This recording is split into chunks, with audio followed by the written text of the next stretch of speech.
Dans une ambiance conviviale, un nom, une personnalité, un artiste partage son parcours, ses expériences et ses conseils positifs avec les jeunes. Modèle pour préparer la relève par l'exemple. Chaque semaine, rejoignez Alexandro sur la Télé Soleil, chaîne 25, dans Modèle. Modèle, tous les samedis 8h30 p.m. Reprise mardi 9h15 am. Et jeudi 5h p.m. Amis téléspectatrices et téléspectateurs, bonsoir et bienvenue à ce nouveau numéro de Modèle, l'émission qui, comme vous le savez, prépare la relève par l'exemple. Et avant toute chose, permettez-moi de remercier tous nos commanditaires et Unique International Store de façon particulière. Le sujet qui fait l'actualité cette dernière semaine, c'est la rentrée des classes et de ce fait, nous sommes reçus aujourd'hui par un directeur d'école. Mais comme vous le savez, c'est ensemble que nous allons découvrir de qui il s'agit. Un de mes anciens invités m'a dit que les 5 principaux problèmes d'Haïti sont l'éducation, l'éducation, l'éducation, l'éducation et enfin l'éducation. Et fort heureusement, en Haïti, il y a des hommes et des femmes qui font de ce domaine leur mission. Et parmi eux, M. Guy Etienne. Amis téléspectatrices et téléspectateurs, merci d'être encore des nôtres aujourd'hui pour ce nouveau numéro de Modèle. Comme je vous l'ai dit pendant l'introduction, aujourd'hui nous sommes reçus par M. Guy Etienne, le directeur de l'école 4 Soir. Merci de nous recevoir, M. Etienne. C'est un plaisir de vous voir. Aujourd'hui, on va parler de vous, de l'école. L'émission, c'est Modèle. On va parler de réussite, mais on va surtout parler d'éducation parce qu'on est à l'approche de la rentrée. Première question, c'est pour quand la rentrée à 4 Soir? Pour le 8 septembre. Le lundi 8 septembre. C'est ça. Et vous êtes prêts?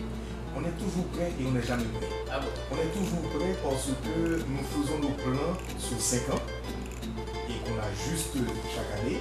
Donc on est toujours prêt. Parce que le minimum à donner aux élèves est là. On n'est jamais prêt parce qu'on surveille minutieusement les grandes avancées technologiques du monde et le monde change chaque jour, chaque minute, chaque seconde. Donc on n'est jamais prêt parce qu'il faut toujours ajuster. Parlant de technologie, c'est l'un des points fondamentaux de l'école. C'est sur ça qu'on se base pour dire que 4 Soir fait la différence. Et parlez-nous un peu de l'école. Le collège 4 Soir, c'est vrai que nous insistons beaucoup sur la technologie parce que nous avions pensé depuis 1985-86, nous avions compris que la technologie allait envahir notre vie sans notre permission.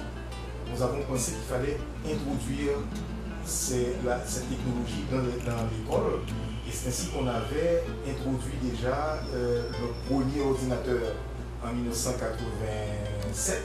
C'était un petit Commodore 64 qui nous permettait de gérer un petit peu l'administration. Et depuis, on ne s'est jamais arrêté, on continue d'investir en fonction justement de l'évolution de la science et de la technologie.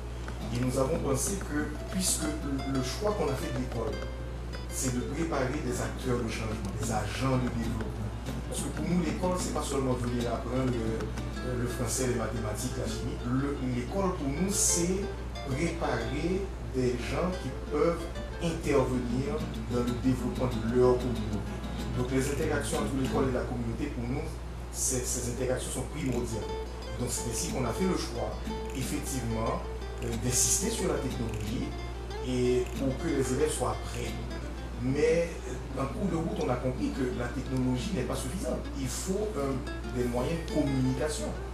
Et par exemple, cette technologie engendre justement je pourrais dire des dérives au niveau même de la production littéraire. Quand on regarde les SMS, quand on regarde ce qui est véhiculé sur Internet, donc on a dû réajuster également nos cours de communication et nous insistons énormément sur les études de texte, sur le jugement critique, sur la façon de lire et de faire un choix de texte. Et également, on insiste beaucoup sur la lecture analytique et la lecture analytique des données statistiques. Parce que là, pour voir l'évolution. En fait, la technologie, c'est le point central, mais l'introduction de cette technologie au collège 4 Soir nous impose des modifications à travers toutes les disciplines. D'accord. L'un des problèmes principaux de notre système, c'est que les cours ce que nous apprenons à l'école n'est pas assez concret. Genre, ça ne nous aide pas pour la vie concrète. Qu'est-ce que vous faites de différent vous-même à Catherine? Nous le faisons dans toutes les disciplines, et ceci depuis la première année fondamentale. Par exemple, cette année, les élèves de première année, dans un cours de protection de l'environnement, on leur a demandé de penser à créer, par exemple, des objets à partir du matériel de déchets qu'on devrait jeter, des boîtes de carton, etc. Et à force de discuter avec eux, ils ont choisi de fabriquer des petits robots. Et là, à partir du matériel de déchets, vraiment, ces élèves ont fabriqué des robots. Et ils étaient obligés de donner des numéros de série à leur robot. Ils étaient obligés de nous dire aussi à quoi ce robot va servir. Mais c'est un robot fictif, c'est un robot monté avec ce matériel. Mais déjà, qu'est-ce que nous développons dans la tête de l'enfant? C'est un choix de carrière. Demain dans la vie, je veux être ingénieur en robotique. Et c'est dans toutes les disciplines parce qu'on a introduit à l'école, par exemple, une station sismologique. Et ceci a deux volets. D'abord pour servir la communauté, et en cas de secousse, c'est malheureusement la seule station qui fonctionne 24 heures sur 24 en Haïti et qui donne des informations qui sont consultées par les grands centres à travers le monde. Mais nous avons choisi aussi une station à volet éducatif parce que nous voulons préparer, nous voulons introduire déjà chez nos enfants la possibilité de devenir des ingénieurs en sismologie. Nous avons introduit également une station météorologique pour qu'on puisse préparer des météorologues demain également. Nous avons développé dans nos cours de sciences de la vie et de la terre des projets de reboisement pour impliquer l'élève dans le développement de sa communauté et pour leur donner une autre vision de l'agriculture en Haïti. Et donc c'est à travers tous les cours que nous développons ce plan de choix de carrière et donc comment utiliser ce qu'ils apprennent à l'école. Dans le cadre du cours de chimie, en classe de seconde, on devait étudier le pain, les ingrédients du pain, et on a créé 4 boulangeries. Et les boulangeries créées par les élèves étaient en compétition à l'intérieur de l'école. Et ils ont le droit de vendre leur pain à l'école, donc l'école est le lieu incubateur. Et maintenant, lorsque le Salon des entrepreneurs nous a invités il y a 2 ans de cela à participer au premier Salon des entrepreneurs, j'ai eu à dire aux élèves de seconde, justement, ça va nous permettre de choisir la meilleure boulangerie. Et ils m'ont dit non, à l'interne nous sommes en compétition, à l'externe nous sommes unis. Donc les 4 boulangeries vont se former une seule boulangerie qu'on va présenter à l'extérieur. Donc ce sont des compétences que nous développons chez eux pour qu'ils puissent vraiment rentrer sur le marché du travail. Et là, on a compris qu'il fallait les accompagner. Et c'est ainsi que depuis 3 ans, on a introduit un cours formel d'entrepreneuriat de la seconde à la terminale. La promotion qui vient de sortir en terminale est la première promotion qui a eu 3 années de formation en entrepreneuriat. Et vu les résultats obtenus, nous avons introduit l'année dernière, à partir d'octobre 2013, un cours de gestion de projet et développement personnel depuis la 7e année fondamentale. Donc qui est, si vous voulez, des prérequis que nous mettons en place pour l'entrepreneuriat. Et finalement, là maintenant, cette année, on va introduire un cours de culture financière. On va introduire également un cours de droit des affaires. Ça veut dire qu'est-ce que c'est qu'une entreprise, comment ouvrir une entreprise, comment faire des démarches légales pour faire enregistrer son entreprise. Donc un ensemble de formations que nous leur donnons et qu'ils vont appliquer sur le terrain normalement. Et ceci rentre dans le cadre des cours que nous faisons à l'école, parce que c'est la façon qu'on a développé notre curriculum. Par exemple, les cours de sciences sociales, on ne dit plus sciences sociales à l'école, on parle de préférence d'individu et société.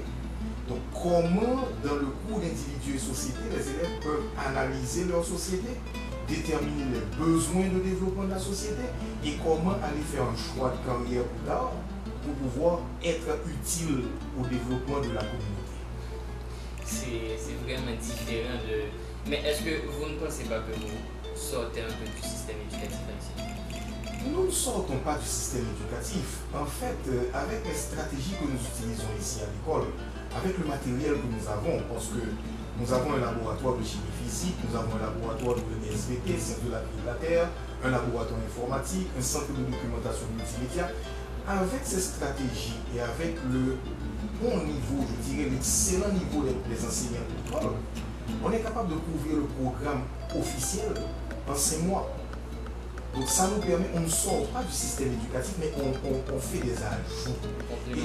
Exactement. Parce que le système éducatif, le curriculum en application maintenant, je suis désolé de le dire, c'est un curriculum qui ne répond à rien du tout. Parce qu'on constate que nos élèves apprennent à faire des dissertations, mais le plus souvent, qu'est-ce qu'ils font? Ils répètent les introductions, les développements et les conclusions préparées par nos professeurs. Et là, quelque part aussi, c'est écraser la personnalité de l'enfant. Parce qu'il n'a pas l'occasion de donner son opinion personnelle. Donc, avec ce curriculum qui est en place, nous autres, nous augmentons, nous regardons ce qui se fait à l'extérieur et nous développons un curriculum pour que nos élèves soient compétitifs au niveau international. Mais vous parliez des professeurs et c'est un point important de l'éducation. Vous faites comment pour recruter vos professeurs? Il y a un système de filtrage qui est dur à l'école. D'abord, quand on a besoin, quand il y a des postes ouverts, et nous envoyons les profils, les critères nécessaires dans les universités, parce que nous engageons des universitaires comme professeurs.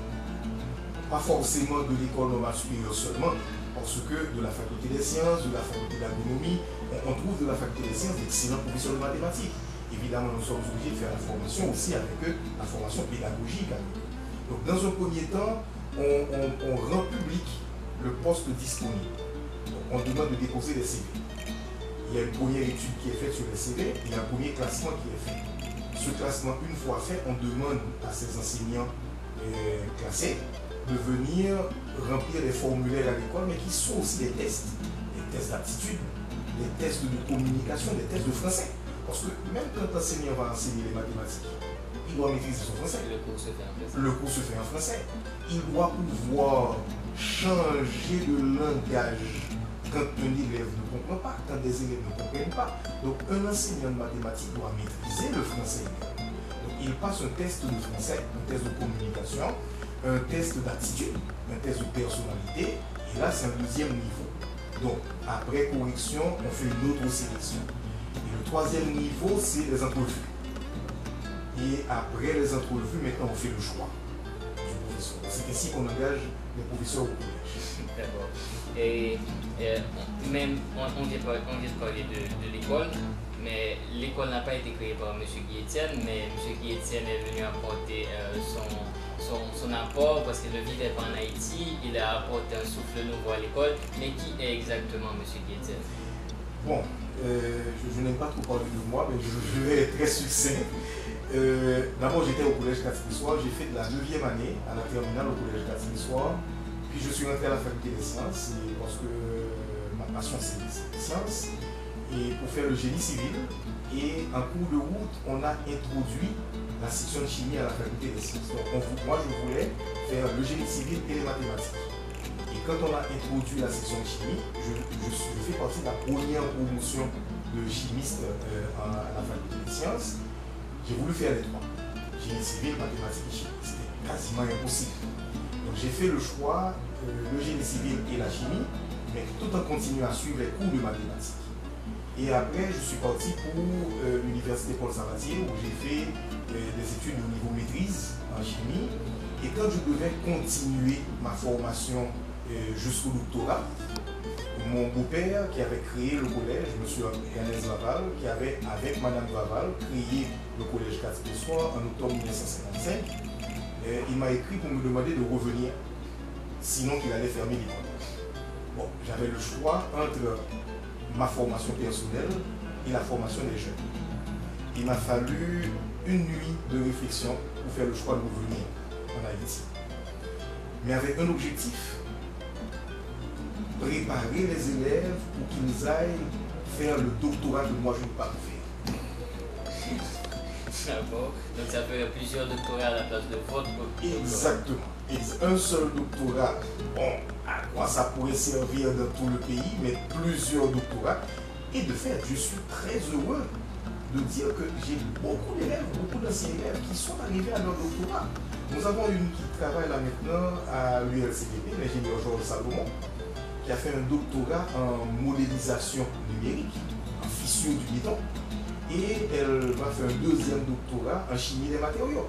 Nous avons Michael Rock qui a fait un doctorat en chimie également des matériaux aux États-Unis. On a plein d'élèves qui ont fait des doctorats en finance, des doctorats en génie, et ils sont nombreux à faire des doctorats. Je suis heureux parce qu'ils ont fait le doctorat que moi je n'ai pas pu faire. D'accord. Et merci d'être venu. Je vous en prie, c'est un devoir. D'accord. Et à présent, on va passer à une rubrique, le portrait chinois. Si vous étiez une musique, serait de laquelle? Si j'ai une musique, ce serait une musique haïtienne, mettant en valeur la culture haïtienne. D'accord. Et si vous étiez un animal, je serais une fourmi qui construit avec beaucoup d'intelligence. Un moment de la journée. Un moment de la journée, ça c'est la première heure de la journée qui me permet de planifier toute la journée. Un jour de la semaine. Mercredi, ça me permet de faire un bilan des 2 premiers jours et qu'est-ce que je dois faire pour corriger la semaine des 2 derniers jours. Un métier. Un métier ingénieur. Construire. Une ville du pays. Une ville du pays, je dirais, j'aurais dit le Cap haïtien, bon, c'est parce que je suis lié au Cap, mais c'est parce que c'est un endroit où il y a beaucoup d'ouverture, beaucoup de possibilités, tant au point de vue touristique, au point de vue agriculture, qu'au point de vue scientifique. D'accord. Et un sport. Le sport, le volleyball. C'est l'équipe, c'est un volleyeur construit avec les autres. Ah, d'accord. Et un art. Un art, la musique. La musique, pourquoi? Parce qu'un musicien, c'est celui qui a la capacité de lire une partition et en quelques fractions de secondes, la lecture envoie les commandes au cerveau commande les doigts exécutent un mouvement, le mouvement produit un son, les oreilles écoutent et les oreilles disent au cerveau voilà ce que je viens d'écouter, le cerveau dit continuer ou corriger. Si vous étiez un plat. Un plat? Oui. Alors c'est un plat que j'aime manger, ce serait du maïs moulu avec du pois noir et avec une bonne partie de légumes avec et des tranches d'avocat. Et un film? Un film, c'est des films classiques qui permettent non seulement de réfléchir mais aussi de se reposer et qui permet également de voir la vie vraiment avec toutes les possibilités. Si vous étiez un livre? Un livre, Oui. c'est un livre de psychologie qui devrait aider les jeunes à se retrouver, à pouvoir rentrer dans leur jardin intérieur, aller voir ce qu'ils sont capables de faire et comment ils devront se mettre au service de leur communauté. Un instrument de musique?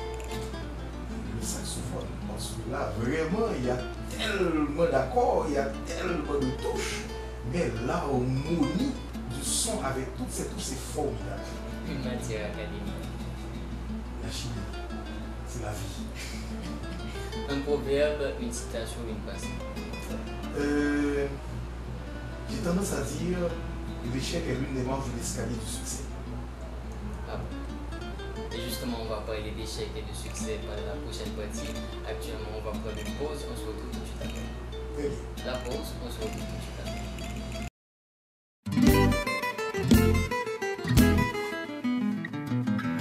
Dans une ambiance conviviale, un nom, une personnalité, un artiste partage son parcours, ses expériences et ses conseils positifs avec les jeunes.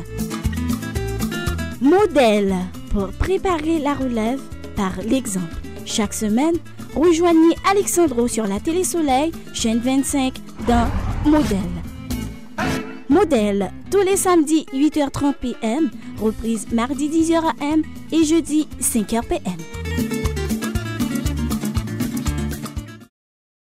Konon kon go bouchou ou pas kabye n'importe jan ou soit mettre n'importe bagay sou vin mettre fraîcheur sou nan Unique International Store qui nan 117 Rue Lambert Pétionville pi ba pak Sainte-Thérèse l'Opral Gilles. Mesdames, vin faire connaissance avec belle robe soirée, gros marque tankou Maria Bonita, bel sandal, souliers, bracelets, valises, tout des coups, bottines, jip, maillot. Nous même messieurs, vin, prend bel jean, bel maillot, pantalon, costume, cravate, goyabelle. Et puis c'est pigo collection, yo a un petit crascop, tant qu'on dit Doman, Pavarti, Tête la Pédus, Victorio, Gila Wash, et puis Unique International Store, c'est représentant collection Mario André Salon Haïti. Pas quitter mon rio pour s'en passer dans Unique International Store, dans Rilambert, Pétionville, puis Bapak Sainte-Thérèse, et puis mettre précision sur yo.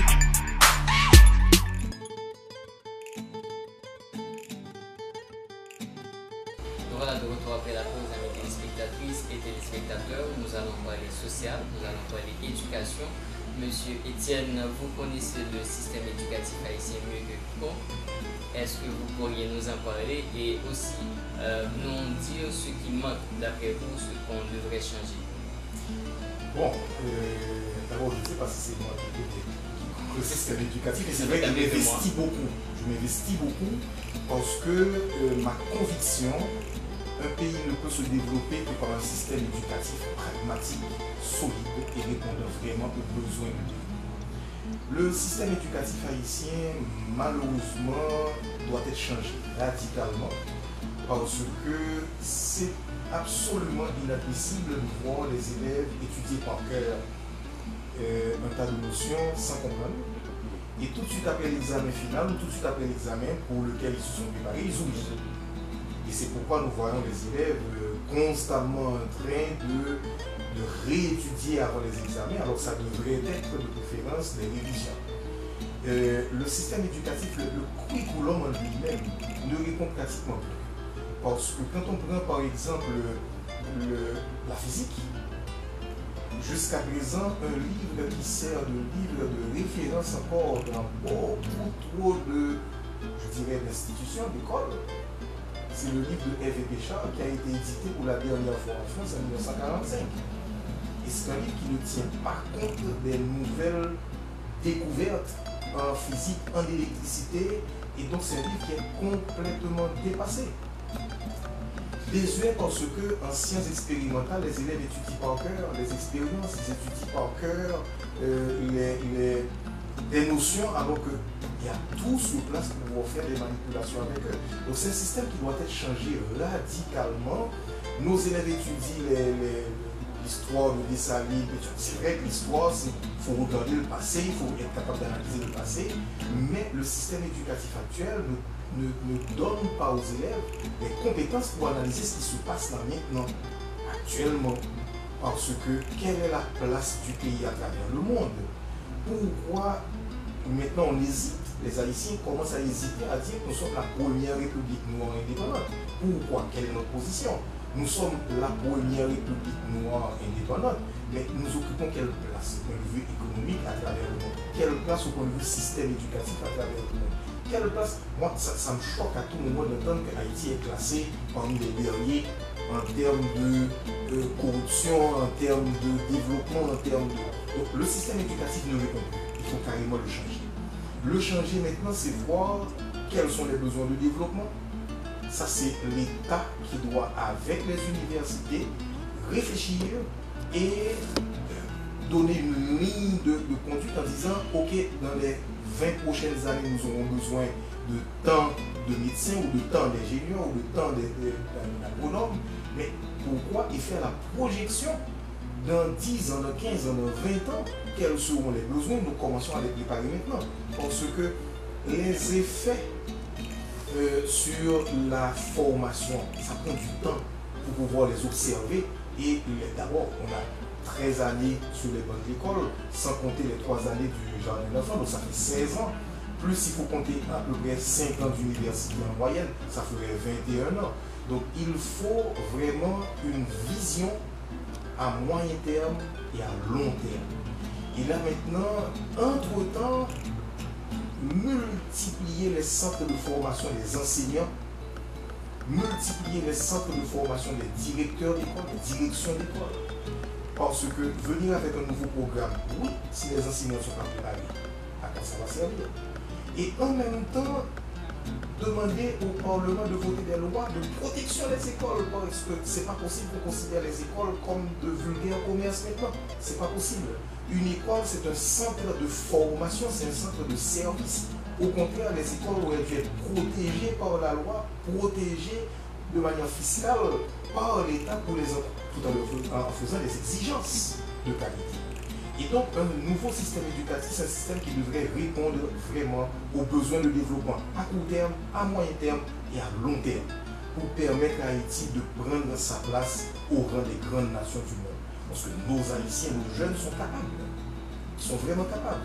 Donc là, il faudrait réétudier le système et réorienter. Par exemple, ce qui se fait là maintenant, avec le nouveau secondaire que l'actuel ministère veut mettre en pratique, qui est excellent. De la première année à la 9e année, c'est le cycle fondamental, divisé en 3. Le premier cycle, première, deuxième, troisième année. Deuxième cycle, 4e, 5e, 6e année. Troisième cycle, 7e, 8e, 9e année. Et maintenant, à partir de la 9e année, il y aura un examen officiel. Cet examen ne devrait pas être des examens punitifs, des examens qui sanctionnent, des examens qui disent on ne peut pas continuer, tel élève ne peut pas continuer, il faut qu'il reprenne. Ça doit être des examens d'orientation. Ça veut dire que cet élève a de bonnes compétences dans la pratique, donc il ne va pas continuer son cycle classique, il va de préférence aller vers une filière professionnelle ou une filière technologique. Et la classe de 3e, qui a un tronc commun, devrait permettre au ministère de l'Éducation de s'assurer que les bases sont bien mises en place pour ses choix de filière. Et de la seconde à la terminale, l'élève ferait le choix de filière. Et maintenant, chaque élève, chaque candidat passerait l'examen officiel selon son choix. Soit les examens du baccalauréat classique, soit les examens de baccalauréat professionnel, soit les examens de baccalauréat technologique. Et les certificats donnés devraient leur permettre de rentrer sur le marché du travail. Et une fois sur le marché du travail, le système éducatif doit leur permettre de prendre une passerelle pour continuer à étudier. Parce que quelqu'un qui a un diplôme technique en équilibre sur le marché du travail ne peut pas s'arrêter là. Il va plafonner tout de suite. Mais au moins, dans les grands chantiers en Haïti, on verrait nos techniciens formés en Haïti, nos techniciens haïtiens, et qui devraient aussi pouvoir aller continuer leurs études universitaires. D'où les universités doivent se réajuster aussi. Ça veut dire avoir des critères de sélection pour les élèves qui viendraient de la filière classique, des critères d'admission pour les élèves qui viendraient des filières professionnelles, des filières technologiques, et un élève qui rentre par exemple à l'université pour faire le génie, il pourrait le faire en 5 ans s'il vient d'une filière classique, mais il pourrait le faire en 8 ans, en 10 ans s'il vient d'une filière professionnelle. Mais au bout du compte, ils seront ingénieurs. Donc ça, c'est une modification, c'est un changement radical. Et je pense que le ministère actuel est sur le point justement de penser à ces modifications de notre système éducatif. D'accord, mais et les écoles, par exemple, on a des écoles, comme on dit, nous avons l'école qui a poussé ta John, et il faudrait faire quoi exactement? Justement, l'une des 12 mesures du ministère de l'Éducation, il faut avoir une carte d'identification établissement. Et je crois qu'ils ont interdit aussi l'ouverture de nouvelles écoles là-dedans, parce qu'ils vont poser des critères. Et qu'est-ce qu'il faudrait faire justement, c'est exiger un minimum d'infrastructure pour qu'un bâtiment soit utilisé comme école. Exiger un minimum de compétences à la direction de l'école. Parce que vous savez, n'importe qui peut ouvrir un business, un commerce. J'ouvre un commerce d'ordinateur. J'échoue. Je peux changer le commerce ou mon ordinateur est défectueux. Je peux aller chercher d'autres ordinateurs. Mais on ne peut pas jouer avec la vie d'un enfant. Parce qu'un enfant, chaque enfant représente en puissance l'avenir de ce pays. Donc il faut que le ministère fasse des exigences pour non seulement l'ouverture de nouvelles écoles, mais aussi aux écoles qui sont là. Parce qu'on trouve des écoles partout à travers le monde. Et pardon, à travers Haïti. Mais c'est extrêmement dangereux aussi. D'ailleurs, les résultats des examens officiels qui choquent tout le monde cette année, mais c'est parce que le ministère actuellement met vraiment un accent sur la qualité de l'éducation. Et là, maintenant, toutes les faiblesses qu'on se fasse. Qu'est-ce qu'il faudrait? C'est exiger des critères minimums pour qu'une école soit une école. Et maintenant, moi j'avais suggéré à un certain moment au ministère de l'Éducation faire un plan de formation pour les directions d'école sur 5 ans par exemple. Et chaque année faire une évaluation. Maintenant, au bout du compte, après 5 ans, on s'assurerait d'avoir des directeurs d'école préparés. Et en même temps, faire la formation, demander aux centres de formation, les universités qui préparent les enseignants, leur demander d'ouvrir des programmes spéciaux pour les enseignants qui sont sur le terrain maintenant et qui devront obligatoirement avoir une formation parce que le ministère, l'une des 12 mesures du ministère, c'est justement un permis d'enseigner. Or, Haïti est jusqu'à présent le seul pays dans lequel n'importe qui s'improvise enseignant. Bon, on n'a pas le droit. Il y a un minimum d'exigences qu'on doit faire ou un minimum de compétences qu'on doit avoir pour être enseignant. Donc avec ce permis d'enseigner que le ministère va imposer, j'ose espérer qu'il va y avoir une amélioration de la qualité de l'éducation. D'accord. Parmi les mesures du ministère, justement, il y a l'affaire des examens officiels. Il n'y a plus d'examens officiels en retour. Est-ce que d'après vous, c'est mieux comme ça? Parce qu'il y avait beaucoup de bacheliers il y avait beaucoup de candidats qui ne réussissent pas, qui ne vont pas en philo, mais maintenant qu'il n'y a plus d'examen en retour, ceux-là seront, dès qu'ils arrivent en retour, ils sont quasiment en philo. Est-ce que c'est mieux comme ça? Oui et non. Oui et non, parce qu'un examen, en fait, c'est la dernière étape du processus d'apprentissage.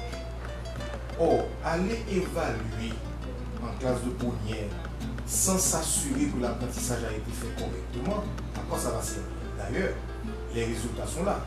Quand on voit par exemple 20% de réussite, qui est déjà un scandale, 20% de réussite au niveau de la classe de première. Mais là, on va se dire, ok, le système des 150 000 candidats par exemple, il y a 20% qui sont prêts. Mais attention, un an plus tard, ces 20% qui vont en terminale, ils échouent à 50%. Donc 50% de ces 20% échouent un an après. Donc les examens ont servi à quoi? Les examens de bac 1 ont servi à quoi? Et on peut même pousser la réflexion et dire les examens du bac 2 servent à quoi aussi? Parce que ces 50% des 20% qui réussissent doivent absolument passer des examens pour être admis à l'université. Le papier délivré du bac 2 n'autorise pas un candidat à entrer directement à l'université. Il faut encore un contrôle. Maintenant, ceux-là qui ne réussissent pas à entrer à l'université, qu'est-ce qu'ils vont faire avec ce papier qu'ils ont en main? Absolument rien. Donc, oui, c'est une bonne chose d'enlever ce bac 1, ce qui peut permettre aux bonnes écoles, à toutes les bonnes écoles, de pouvoir continuer la formation de qualité avec les élèves. Je m'explique. Nous autres, par exemple, à Catessoir, avec le type d'apprentissage que nous faisons, un projet pédagogique, les élèves étudient des projets, vont implanter leurs projets dans la communauté. Arrivé en classe de première, nous regardons dans notre rétroviseur pour leur dire attention, si aux examens du bac, on vous pose telle question, voilà comment il faut répondre. Même quand vous savez que ce n'est plus ça, mais répondez comme ça pour réussir. Et donc maintenant, ça va nous permettre d'aller un peu plus loin. Mais attention aussi, là vous avez bien posé le problème. Et les élèves qui n'ont pas le niveau, qu'est-ce qui va se passer? Ils vont, permettez l'expression, gonfler le bac 2. Donc ça risque d'être encore plus difficile. Moi, j'ose espérer que le ministère de l'Éducation, en réduisant le nombre d'examens d'État, pourra avoir beaucoup plus de moyens pour faire une supervision et un accompagnement des écoles. Parce que c'est comme si que vous dites, par exemple, bon, je prends un enfant de 12 ans, je vais vérifier s'il sait nager, et je le mets où il va passer un examen de natation, je le jette dans la piscine. Sans me préoccuper de son apprentissage au préalable. C'est pas possible. Donc moi je crois que ce qu'il faut qu'on fasse maintenant, l'État doit faire une supervision, doit faire un encadrement. Les inspecteurs du ministère doivent être convertis en encadreurs pédagogiques. Et à partir de ce moment-là, on s'assure d'un accompagnement. Et on pourrait même dire, si on est sûr de la qualité de l'accompagnement qu'on donne aux enfants, l'examen d'État devient une formalité, une pure formalité. Donc, j'espère vraiment que c'est dans cette orientation que le ministère actuel va amener les examens, le système éducatif. Mais attention aussi à la 6e année qui a été éliminée aussi. Mais là, je crois que le ministère prévoit de faire un examen intermédiaire en 4e année. Et ce qui est une bonne chose aussi. Mais là, il faut des mesures d'accompagnement. Parce que ce sont de bonnes dispositions, mais sans mesures d'accompagnement qui peuvent entraîner des dérives. Mais est-ce que dans cette forme de filtrer les élèves, c'est une bonne formule? Je m'explique, par exemple, les élèves, le nombre d'élèves en première année, c'est pas du tout le nombre qui va arriver en philo. Et les élèves qui restent en haut, qu'est-ce qu'on en fait? Justement, il faut un nouveau système. C'est pourquoi j'ai dit tout à l'heure qu'un examen officiel ne devrait pas être, un examen de manière générale, ne devrait pas être un filtrage, ne devrait pas être un blocage, parce qu'on n'a pas le droit. On a besoin du moindre citoyen pour le développement de ce pays. Donc un examen devrait permettre de faire une réorientation. Ce qui veut dire que l'élève qui ne peut pas réussir dans le système classique, ça veut dire qu'il n'est pas capable d'étudier par cœur le système actuel, qui doit changer bien sûr, qui n'est pas capable de faire une bonne analyse littéraire, qui n'est pas capable de faire une bonne dissertation en histoire d'Haïti. Mais cet élève peut être un excellent musicien, peut être un excellent menuisier, peut être un excellent ferrailleur. Donc il faudrait justement que le système permette d'identifier les vraies compétences de chaque élève et que le système devrait permettre cette orientation. Parce que nous sommes un pays à grande difficulté économique et en même temps, je préfère dire à grande difficulté économique parce que, est-ce que le pays est pauvre? Non, parce qu'on a tellement de cerveaux dans ce pays, on a tellement de jeunes cerveaux qui peuvent devenir demain des agents de développement, des acteurs de développement de très haut niveau. Le système éducatif doit permettre justement d'identifier ses compétences, de permettre à ces compétences de se développer et d'aller maintenant sur le marché du travail. Maintenant, il y a des gens qui disent, oui, mais à quoi ça va servir, il n'y a pas de travail. En même temps, le système éducatif ne devrait pas préparer des chercheurs d'emploi, mais de préférence des créateurs d'emploi. Et c'est ça qui va provoquer le développement, justement. Donc, ne pas dire cet élève il ne réussit pas, il n'a pas réussi, il doit rester là. Non, il a sa valeur. Nous avons pour obligation d'identifier ses valeurs et de l'orienter. Et parlons maintenant on parlait de filtrage, il y a filtrage même après les études secondaires, parce que comme vous le dites, même avec le papier du bac, on ne peut pas entrer à l'université, il y a un concours, et maintenant les bacheliers qui n'arrivent pas à trouver leur place à l'université, on devrait en faire quoi? C'est un drame. C'est un drame. D'abord, avant même de dire on devrait en faire quoi, moi je dis on n'aurait pas dû être là. Ce qui veut dire qu'avec justement un système qui permettrait à tout un chacun de se retrouver et de se développer, on n'aurait pas ce goulot d'étranglement qui est l'entrée à l'université. On n'aurait pas non plus ce problème majeur que confronte Haïti maintenant à plusieurs points de vue. Les jeunes qui tout de suite après leur terminale s'en vont à l'extérieur. Donc finalement on se dit on prépare les jeunes pour qui et pourquoi. Et quand ils s'en vont comme ça à l'extérieur, ils ne reviennent pas toujours. Maintenant, c'est avant d'arriver là, le système éducatif doit prévenir et non sanctionner. Or, nous avons un système éducatif actuellement qui ne fait que sanctionner. Or, il nous faut un système éducatif qui doit prévenir, qui doit orienter, qui doit permettre à tout un chacun d'évoluer. Donc, à ce moment-là, on n'aurait pas ce problème. Quoi faire avec ceux-là qui n'ont pas l'université? Et la formation professionnelle, vous en pensez quoi? C'est indispensable. C'est indispensable. Vous savez, moi, j'ai beaucoup travaillé pour le ministère sur le niveau secondaire. Il y a eu une commission nationale de rénovation du secondaire. Et moi, j'ai travaillé avec le recteur Jacques Luma, le recteur de l'université Kiskeya. Nous avons produit un document au ministère de l'Éducation et qui, justement, devrait, ça fait 10 ans, que ce document devrait permettre cette réorientation. C'est ce qu'on appelle le nouveau secondaire. Le nouveau secondaire qui, comme je l'ai dit tout à l'heure, qui devrait permettre, qui devrait ouvrir les filières professionnelles. Parce que c'est dur de voir, par exemple, des ouvriers sur les grands chantiers en Haïti qui viennent d'où? De la République dominicaine, de la Jamaïque. Ils sont des Philippins. Donc on a des Dominicains, des Philippins, des Jamaïcains. Où sont nos Haïtiens? Et pourtant, vous connaissez un artisan haïtien extrêmement intelligent. Prenez certains Haïtiens qui n'ont pas eu la chance d'aller à l'école, mais mettez-les devant un jugement critique.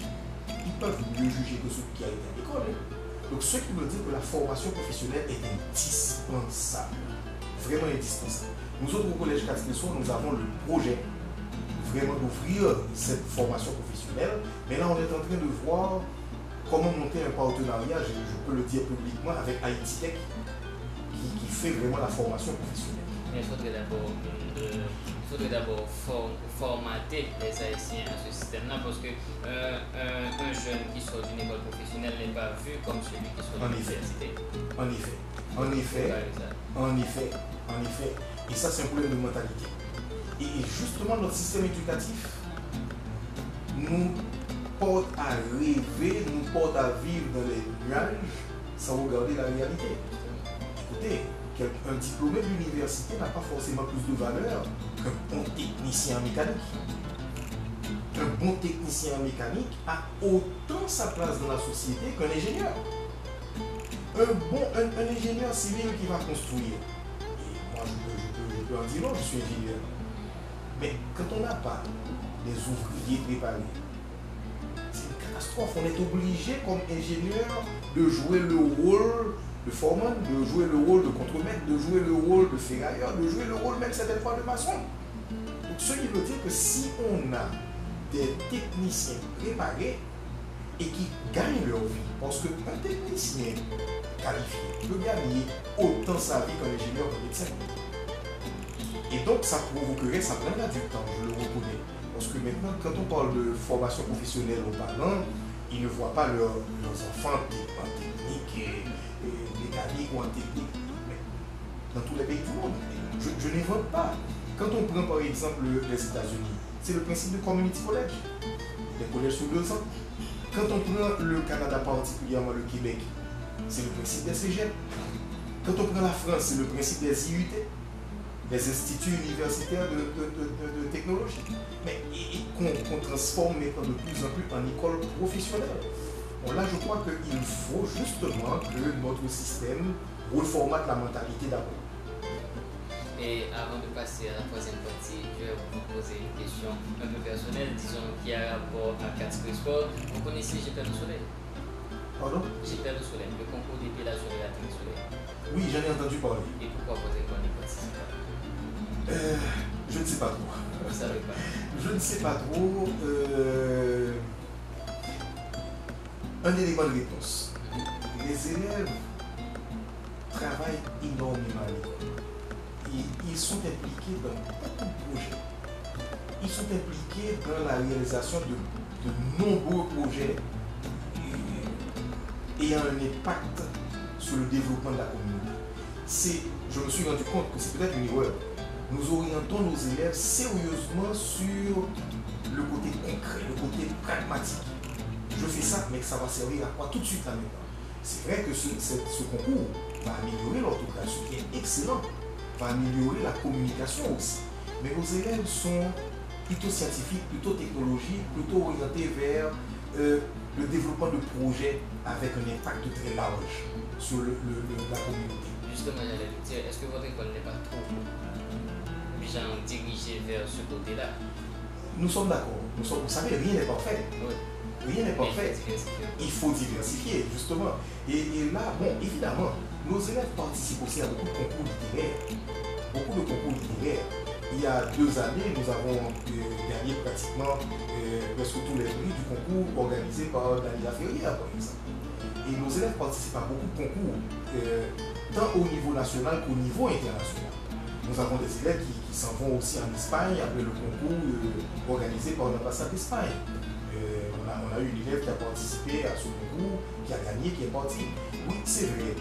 Mais on doit faire l'effort justement pour diversifier dans ce sens aussi. Parce que ce n'est pas seulement la technique, ce n'est pas seulement la science, mais on est tellement préoccupé par un devenir meilleur de notre pays que Et la science et la technologie envahissent notre vie sans notre permission. Donc nous orientons involontairement peut-être, ou volontairement, je ne sais pas trop, vers le côté technique, le côté pratique, le côté pragmatique. Toutefois, nous vous attendons pour la 5e édition. Nous y serons. D'accord, je l'espère bien. La pause, on se retrouve tout de suite après.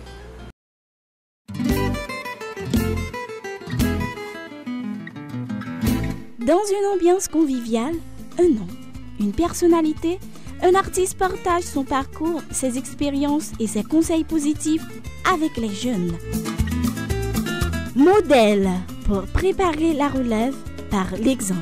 Chaque semaine, rejoignez Alexandro sur la Télé Soleil, chaîne 25 dans Modèle. Modèle, tous les samedis 8h30 p.m, reprise mardi 10h am et jeudi 5h p.m. On compte goubouchou ou pas kabie n'importe gens ou soit mettre n'importe bagay sou vin mettre fraîcheur sou dans Unique International Store qui dans 117 rue Lambert Pétionville puis Bapak Sainte-Thérèse l'Obral Gilles. Mesdames, vin faire connaissance avec belle robe soirée, gros marque tant coup Maria Bonita, belle sandales, souliers, bracelets, valises, tout des coups, bottines, jupe, maillot. Nous même messieurs, vin prend belle jean, belle maillot, pantalon, costume, cravate, goyabelle et puis c'est pigo collection yo a un petit crascope tant qu'on dit Doman, Pavarti, tête de la Pédus, Victorio, Gila Watch et puis Unique International Store, c'est représentant collection Mario André Salon Haïti. Pas quitter mon Rio pour s'ormetter, passer dans Unique International Store, dans Rue Lambert Pétionville, puis Bapak Sainte-Thérèse et puis les précisions sur yo.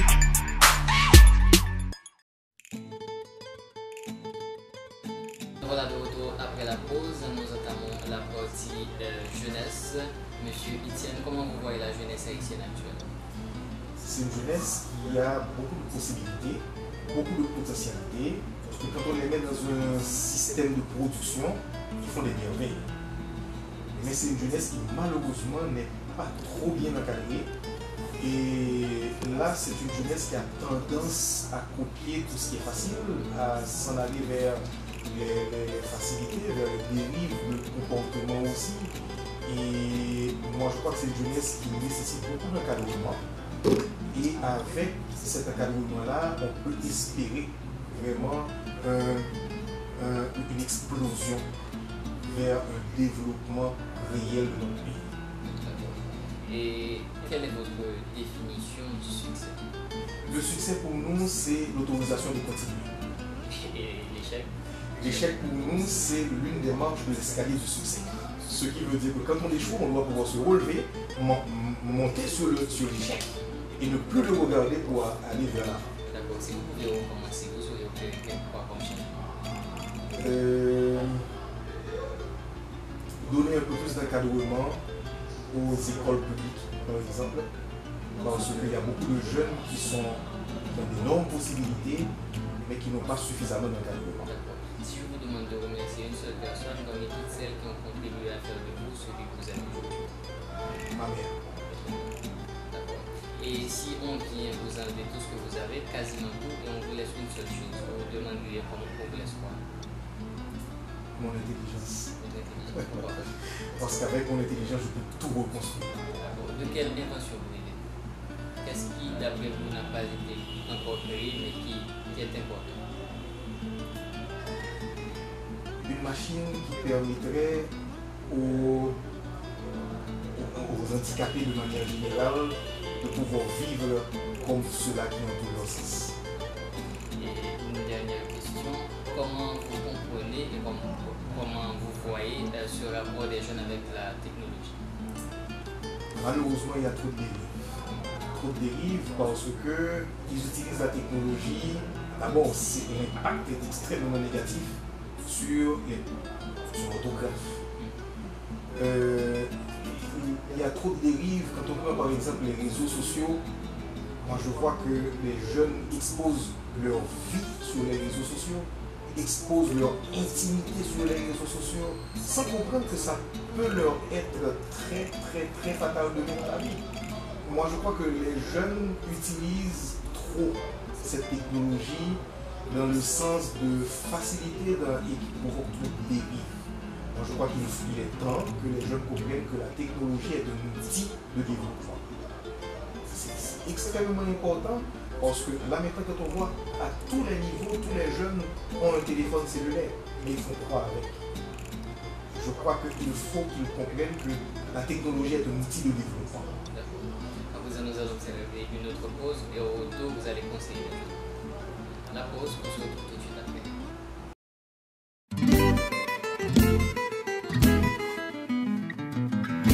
Dans une ambiance conviviale, un nom, une personnalité, un artiste partage son parcours, ses expériences et ses conseils positifs avec les jeunes.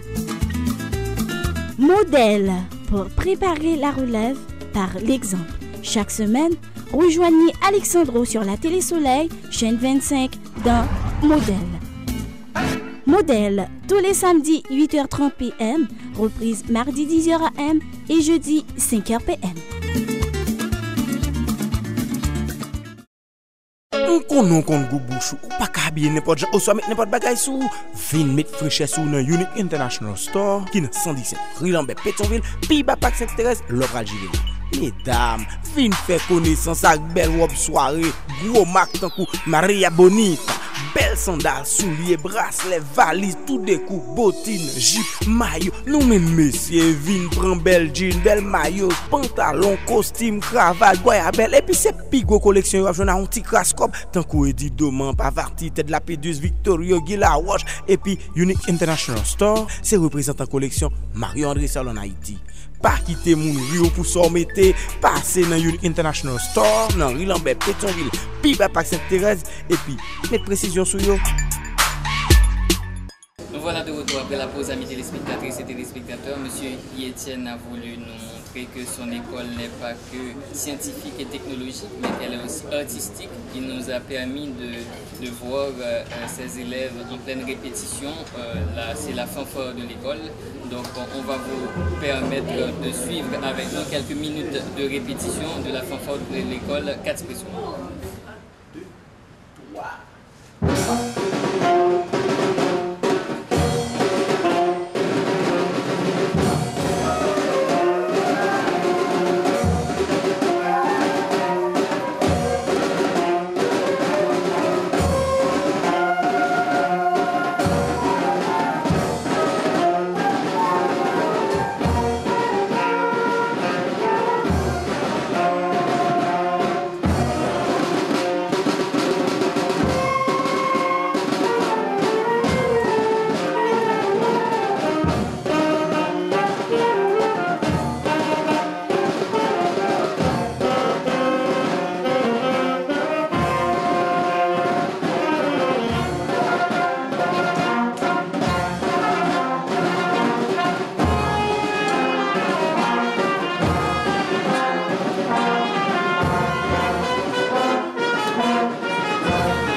Monsieur Etienne, pour conclure, vous allez conseiller les jeunes. D'abord, dire aux jeunes qu'ils doivent être capables de rentrer dans leur jardin intérieur pour voir tout ce qu'ils sont capables de faire, pour voir toute leur potentialité, toutes leurs compétences, dire aux jeunes qu'ils doivent comprendre que la vie n'est jamais facile, que rien de grand ne s'obtient par la facilité.